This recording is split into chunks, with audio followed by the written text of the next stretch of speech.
మన ప్రభు అయిన యేసు క్రీస్తు నామమున మీ అందరికీ మా హృదయపూర్వక వందనాలు తెలియచేస్తూ, గడిచిన దినములన్నీ కూడా దేవుడు మనల్ని కాచి కాపాడి తన హస్తములో భద్రపరిచి ఈ రీతిగా మరొకసారి ఆయన నామమును స్తుతించుటకు, ఆయన నామమును మహిమపరచుటకు, ఘనపరచుటకు దేవుడు మనకిచ్చిన భాగ్యమును బట్టి దేవునికి కృతజ్ఞతాస్తుతులు చెల్లిస్తూ, నేడు మానవుని యొక్క మనుగడకు పొంచి ఉన్నటువంటి ముప్పు లేక హాని అంతా ఇంత కాదు.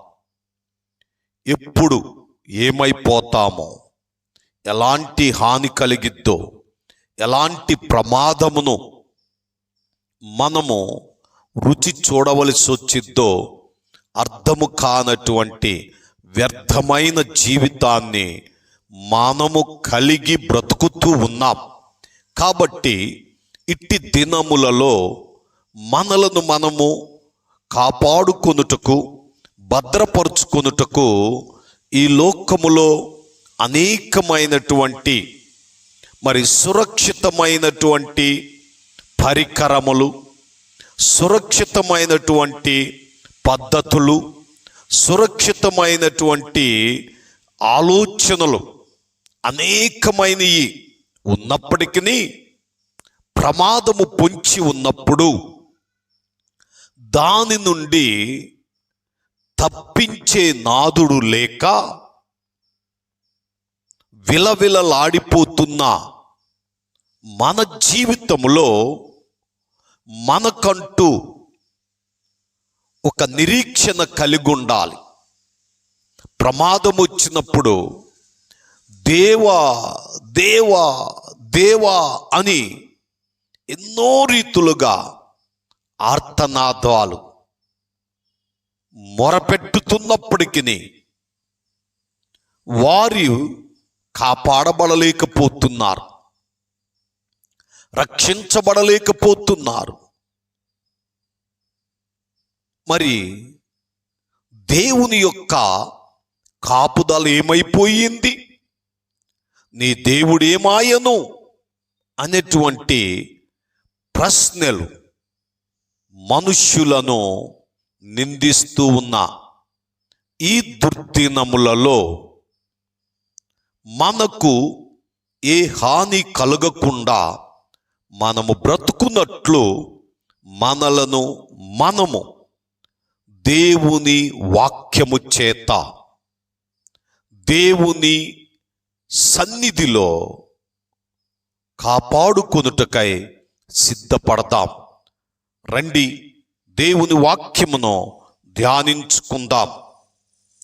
పరిశుద్ధ గ్రంథములో నుంచి అపోస్తుల కార్యములు 26వ అధ్యాయం 17వ వచనమును మీ నిమిత్తమై నేను చదువుతూ ఉన్నాను, గమనించండి. నీవు నన్ను చూచియున్న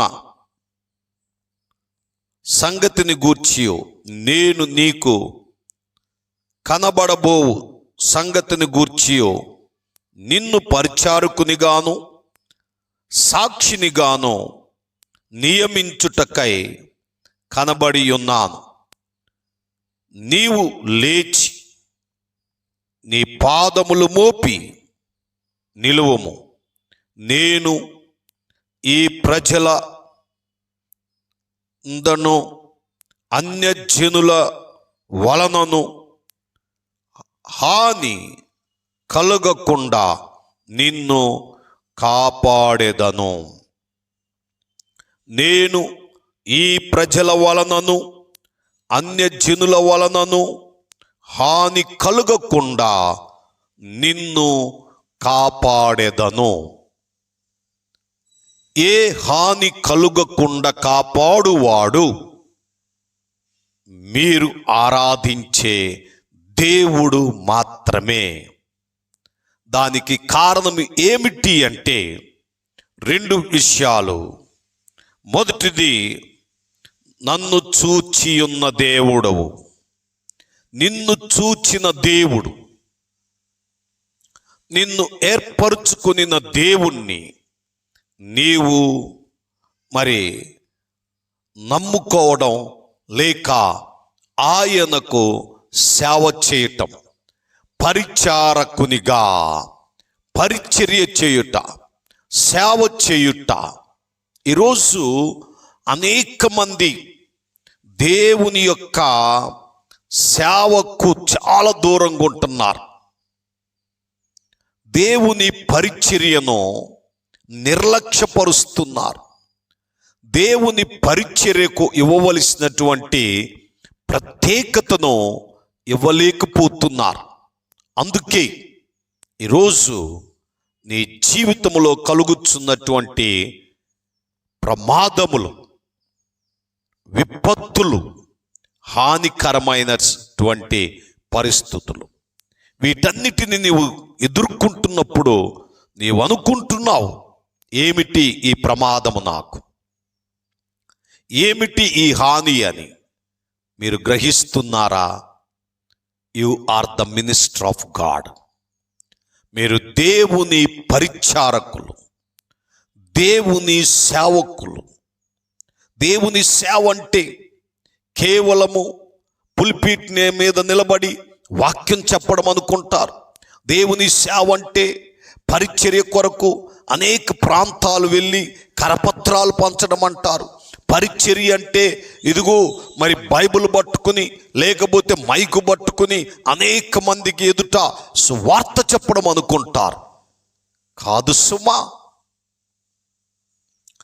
దేవుని కొరకు మీరు చేసే ప్రతిదీ పరిచర్య. చీపురు పట్టుకుని ఊడ్చినా పరిచర్యే, మైకు పట్టుకుని పెద్ద స్టేజీ మీద వాక్యం చెప్పినా పరిచర్యే. ఒక కుగ్రామములో, ఒక చిన్న కొట్టములో మోకరించి ప్రార్థన చేసిన పరిచర్యే. ఈరోజు నీ పరిచర్య ధర్మమును నీవు విడిచిపెడుతున్నావు. ఈరోజు నీవు పరిచర్య పట్ల చాలా నిర్లక్ష్యమును చూపుతున్నావు. అందుకే నీ ఎదుటున్నటువంటి ప్రమాదములు, నిన్ను ఆవరిస్తున్న హానికరమైనటువంటి సందర్భాలు, వీటన్నిటినీ మీరు గుర్తించి, దేవుడు నాకు అప్పగింపబడిన ఈ పరిచర్యలో నాకు నేనుగా దేవునికి అప్పగించుకోవాలి. మీలో ఉన్న పరిచర్య మీకు ఏ హాని కలగనివ్వదు. రెండవదిగా చూస్తే, సాక్షినిగాను నియమించుటకై. You are the witness of God, you are the testimony of God. దేవునికి మీరు సాక్షులై ఉన్నారు. దేవుని పక్షమున మీరు అనేక మందికి మాదురులై ఉన్నారు. ఈరోజు దేవుని కొరకు నిలబడినటువంటి నీ జీవితంలో నీ ఒక సాక్షివి. సాక్ష్యమును కాపాడుకొనుట దేవుని యొక్క పని. కానీ కాపాడబడుచున్నది మీరు. బ్రతికిస్తున్నటువంటి ఆ దేవుడు మీ పక్షాన ఎంత బాధపడుతున్నాడో తెలుసా? మీరు కాపాడబడుతున్నారు, కానీ దేవుని కొరకు వాడబడటల్లా. మీరు పోషించబడుతున్నారు, కానీ దేవుని యొక్క పనిలో ముందుకు సాగిపోవటల్లా. ఈరోజు దేవుని వాక్యమును వింటున్న నా ప్రియ సహోదరి సహోదరుడా, ఈ ప్రజల వలనేమి, ఈ అన్యజనుల వలనేమి, ఈ పరిస్థితుల వలనేమి మీకు ఏ హాని కలుగకుండా నేను కాపాడేదను అని దేవుని యొక్క వాగ్దానము మనకు చేయబడి ఉన్నది. ఇట్టి వాగ్దానమును మనము స్వతంత్రించుకొనున్నట్లు, ఇట్టి వాగ్దానమును మనము అనుభవించున్నట్లు మన జీవితంలో మొదటిగా దేవుని పరిచర్యలో ముందుకు సాగిపోతాం. దేవుని పరిచర్యలో ఏమాత్రము కూడా నిర్లక్ష్యం చెందొద్దు. దేవుని పరిచర్యలో ఏమాత్రము కూడా సిగ్గుపడద్దు. దేవుడు మీకేది అప్పగిస్తుంది, దేవుడు మీ ఎదుటుంచిన ప్రతి పనిని చేయుటే పరిచర్య. ఈరోజు మిమ్మల్ని మీరు ప్రశ్నించుకోండి, దేవుని పరిచర్యను మీరేమి చేస్తున్నారు? దేవుని పరిచర్యను మీరు ఎంతగా ప్రేమిస్తున్నారు? ఈరోజు దేవుని పరిచర్యను ప్రేమించేవారు లేరు, దేవుని పరిచర్యను ప్రోత్సాహపరిచేవారు లేరు. ఈరోజు దేవుని పరిచర్య కొరకు నిలవబడేవారు లేరు. పాస్టర్ గారి కుటుంబం అదేమంటే మాకు అవకాశం లేదు, మాకు టైం లేదు, మేము చాలా బిజీ. పాటలు పాడరు, వాయిద్యములు వాయించరు, చప్పట్లు కొట్టరు, సమయానికి రారు, ప్రభు సన్నిధిలో మీ సమయాన్ని గడపరు. ఇంకా దేవుడు మిమ్మల్ని ఏమాత్రం కాపాడతాడు? ఏ హాని కలుగకుండా దేవుడు మిమ్ములను ఈ రీతిగా కాపాడాలి. ఆలోచన చెయ్యండి. రెండవదిగా సాక్షినిగా దేవుడు మన పట్ల ఆయన చేసిన ఉపకారములలో దేనిని మరవక, ఆయన చేసిన అనేకమైనటువంటి మేలులను బట్టి, ఉపకారములను బట్టి ఆయన కొరకు మనము సాక్షులముగా వాడబడాలి. అవకాశము దొరికినప్పుడు దేవుని కొరకు మీరెప్పుడైతే సాక్షులుగుంటారో దేవుడు మిమ్ములను కాపాడుతూ ఉంటాడు, భద్రపరుస్తూ ఉంటాడు. ఏ హాని కలగకుండా దేవుడు నీ చుట్టూ తన దూతలను ఉంచుతాడు, అగ్నిని ఉంచుతాడు. నా ప్రభువునందు ప్రియమైనటువంటి దేవుని బిడ్డలారా, ఈ మాటలు వినుచున్న నా ప్రియ సహోదరి సహోదరుడా, ఆలోచన చెయ్యి. దేవుడు ఏ హాని కలుగకుండా నిన్ను కాపాడాలి అంటే మొదటిగా ఆయన పరిచర్యలో నమ్మకమైన బిడ్డగుండు. రెండవదిగా ఇదిగో ఆయన కొరకు సాక్షిగా అనేక స్థలములలో వాడబడు. అప్పుడు దేవుడు నీకు ఏ హాని కలగకోకుండా కాపాడతాడు. ఎందుకంటే ఆయన నిన్ను తన రాజ్య విస్తరణ కొరకు ఒక సాధనముగా చేసుకున్నాడు, ఒక పరికరముగా దేవుడు నిన్ను అభిషేకించాడు, ప్రత్యేకపరిచాడు.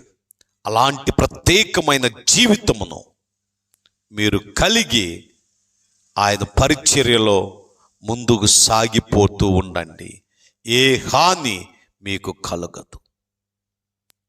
ఎంతమంది నీకు వ్యతిరేకముగా లేచినా, ఎంతమంది నిన్ను అడ్డగించినా ఏ హాని మీకు కలుగదు. ఏ తెగులు నీ గుడారమును సమీపించదు, అపాయము నీ యొద్దకు రాదు అని మీరు గ్రహించి ప్రభు సన్నిధిలో ముందుకు సాగిపోదాం. దేవుడు తన మాటలు మన వినికిలో దీవించి ఆశీర్వదించును గాక. ఆమేన్.